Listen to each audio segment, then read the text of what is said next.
Ito ay rated SPG. Striktong patnubay at gabay ng magulang ang kailangan. Maaaring may masiselang tema, lengguwahe, karahasan, sexual, horror o droga na hindi angkop sa mga... Desidido na nga itong si Felma na hindi na nga pakasalan itong si Noah dahil binabalak nga niyang pumunta sa Canada upang ngang alagaan itong si Manuel.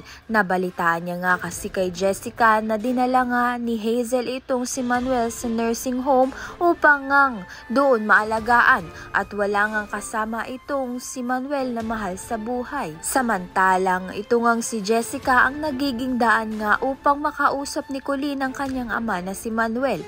Kaya naman nga itong si Colleen ay hindi nga sang-ayon sa kasalan nga nito ni Noah at ni Felma.